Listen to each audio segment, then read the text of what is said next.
knew they were here. I knew it.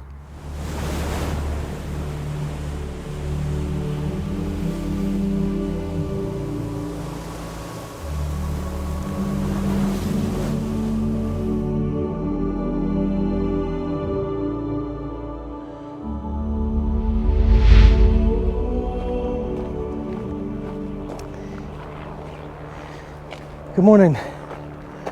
For those of you that follow me or know me, you know that I live near the River Adur. Now, I'm not here to photograph the egrets or the herons, so just bear with me.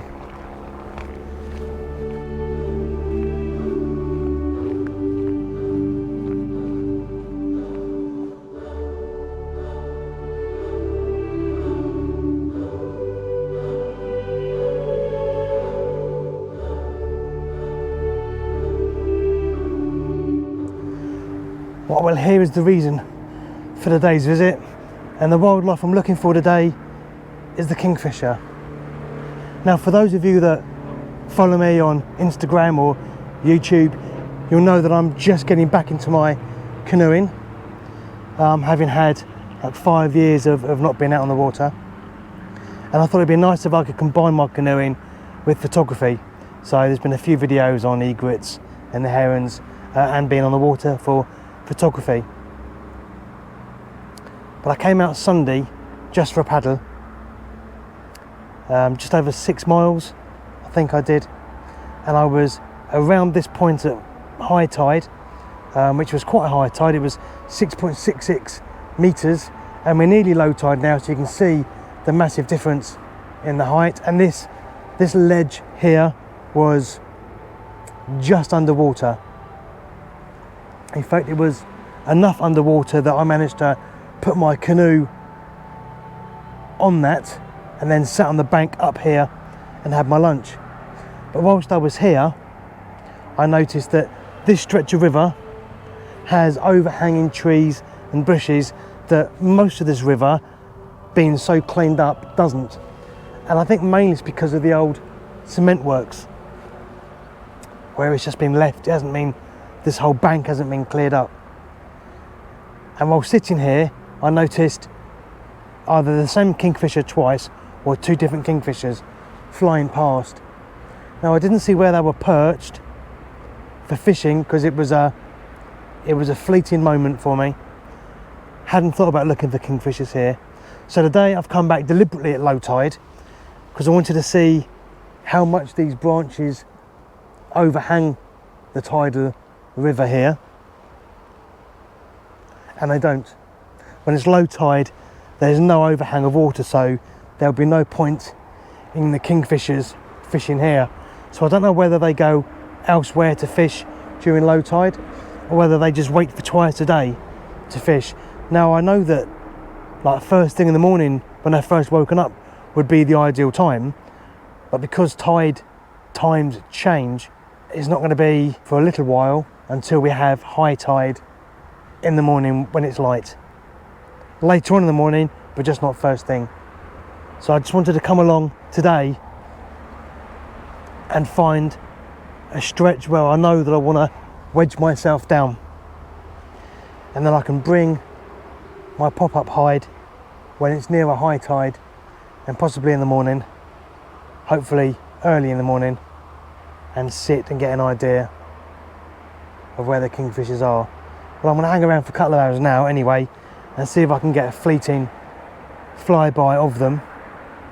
For me, I'm not sure when I'm going to get back here this week, but for you guys it will just be a snap of a finger. So right, I'm going to wedge myself and look at tide times, sunrises, and try and figure something out.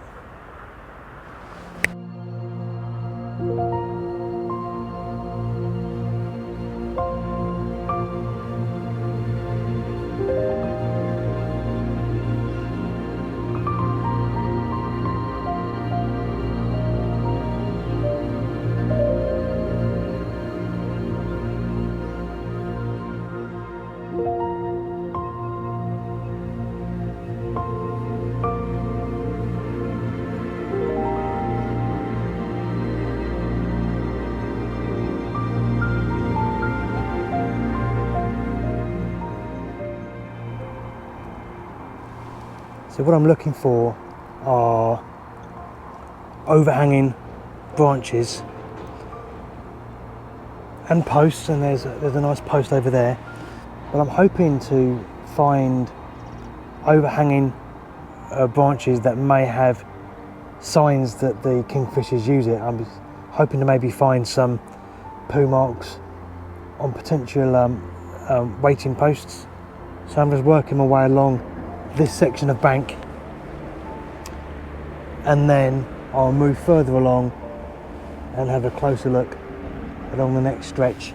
Hopefully I'll be lucky enough to find a few spots that are showing signs of kingfisher activity. Well, I've been here for a couple of hours now and I haven't seen any signs of kingfisher, but I found a couple of really good spots that I'm quite excited to get back here tomorrow, get the hide set up, and I'll come here a couple of hours before high tide, which is that time, and fingers crossed, I feel quite optimistic, tomorrow we'll catch some kingfishers. So I've got to wait till tomorrow, but for you it'll happen now.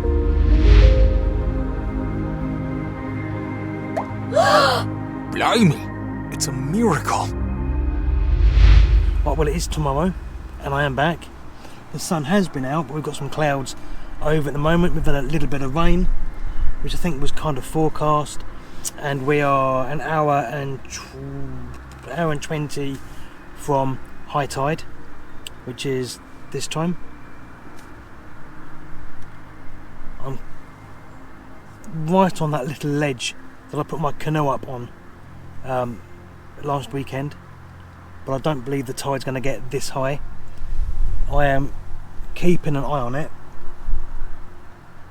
and if it does, I'll be moving quickly.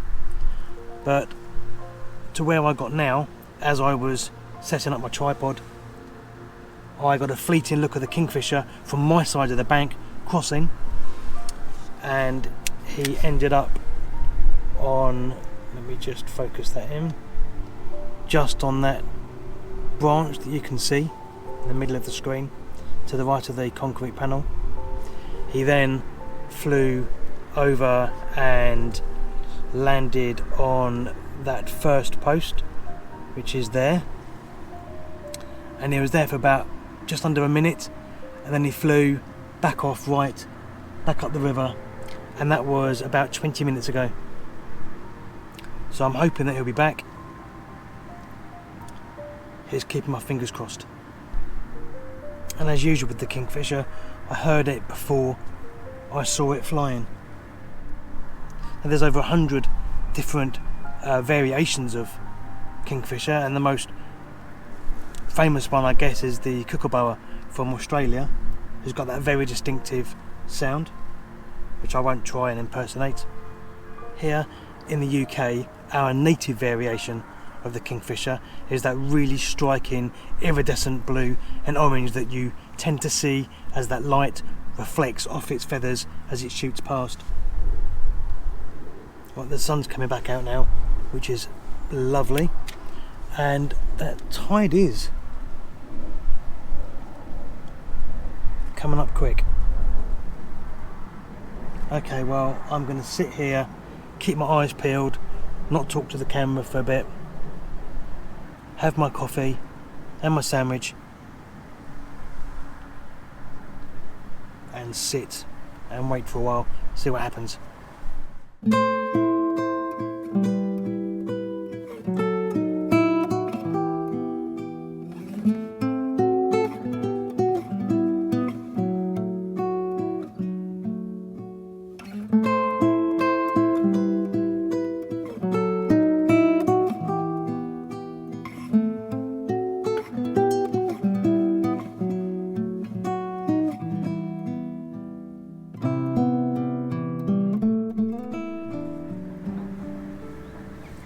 We're now at high tide. Kingfisher hasn't come back yet, but I have heard him a couple of times. So I'm hoping that it's just a question of still just watching and waiting. Quite a few dog walkers have come past. I don't know whether that makes a difference or not. Yeah, luckily the tide's not as high today as it was on Sunday. I have about 3, maybe 4 inches of water, of bank left before I start getting wet. Hopefully it won't rise anymore. It shouldn't do, as it's high tide now, so I'll come back if I see anything.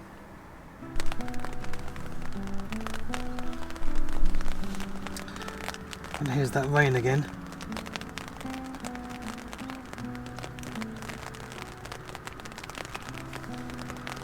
It's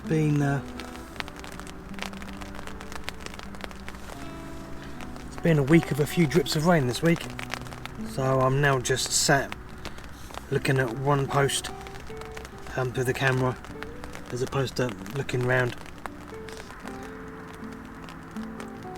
But it's beginning to slow down and the sun looks like it's beginning to come out again, so it doesn't look like it'll be long before I can unzip and kind of see what's going on in both directions.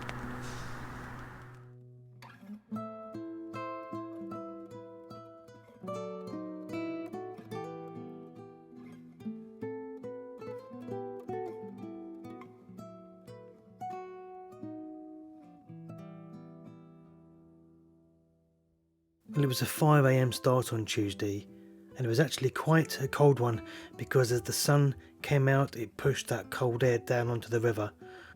4 hours of waiting for the Kingfisher, and it was a no-show, so no filming, no photos, other than of one egret patiently waiting for the sushi bar to open. For me, it summed up that damp, cold autumnal morning and the disappointment of a no-show of a Kingfisher.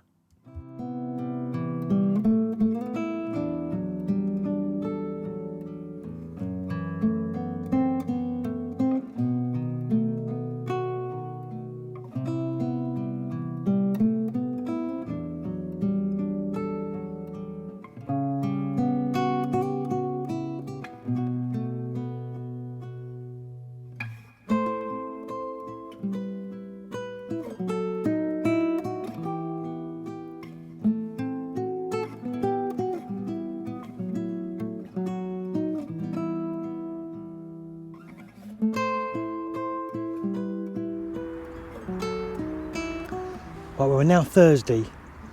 Tuesday, my sunrise high tide, got up at 5, here by 6, and then spent 4 hours sat in the hide. A little bit of drizzle on a couple of occasions, but I didn't find any kingfishers. I didn't even see them, yet alone get the chance to photograph them. So this morning I just thought I'd head here an hour before high tide. It's quite an overcast day today, but there's not much of a breeze. It's like 2-3 miles an hour, really nice and calm. And I've just set myself up down slightly further down than I was last time, but facing all the same items, the same area of trees, etc. And then flying straight past me was the Kingfisher, and he landed in amongst the hedges. And although it was a long way away from where I was, I could see him and make him out. Now what I've done is I've waited until he's flown further up the river, and I've moved further towards where I saw him spend a good kind of quarter of an hour. It's a nice little fishing, little inlet kind of a section there. And what I've done this time, instead of bringing the hide, I've just, I've got a buff to cover my face and my hands if I really want to, but what I've done is I've just sat behind the bank where I'm just peeking above it so that I can see him. And I think maybe that this was a better idea than putting the hide kind of out in the open, because I know everyone says they're inquisitive creatures, but it really was sticking out like a sore thumb. Even though it was camouflaged, it was still a sudden new object for them. I can't believe it's taken like 4 trips. And I know that people say you know, well, if you've got signs of them, if you can see them fly past, then, you know, you can guarantee you'll see them. Well, I don't think you can guarantee it. I don't think they're as easy as some of these YouTube videos make out to be. Yes, I know where he has sat and fished from, but that was nearly an hour ago now, and I've not seen him come back since. There's a whole row of 1, 2, 3, 4. There's 5 egrets lined up along the other side of the bank, which is always nice. Well, I'm going to have my coffee, and very excited that I've seen them. I think it's the first time I've actually got to film them out in the wild. I have photographed them before, but that had been at a set-up hide with particular branches laid across a small stretch of river. So it was nice. It was to get some nice close-up images. But this, for me, is what wildlife photography is all about.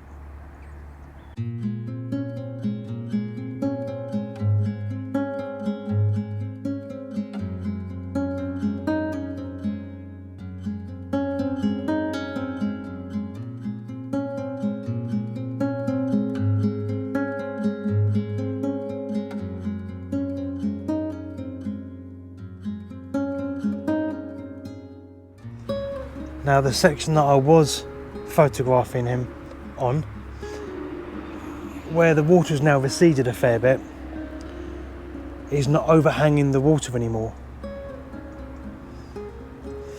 But this section with the wooden concrete wall, that's still got... hold on, there he is.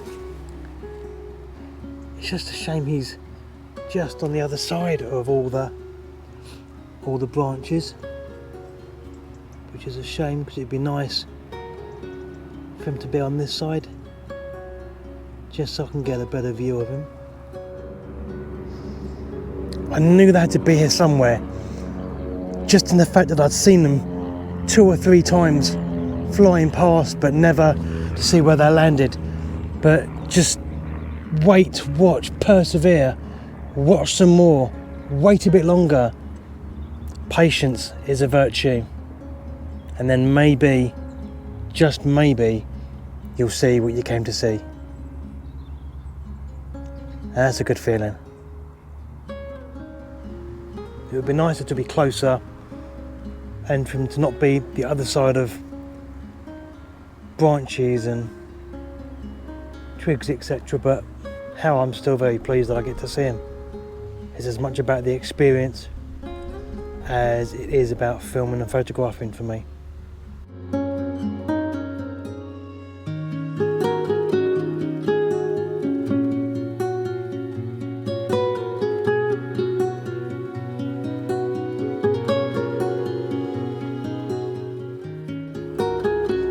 Well, I was just chatting to a couple, and the kingfisher landed on the same dead branches. I think you've seen on the last bit of footage there. So I've just moved myself a bit more towards it. I'm still tucked down behind the bank. I'm going to wait for a little bit longer, see if I see him again. But there's only about another half an hour, I would say, until that for him as a fishing area might be possible, because it will be just an angled mud bank. So I'll give it until it's mud underneath it, and I'll head home, but hopefully I'll see it again before it's time to do that.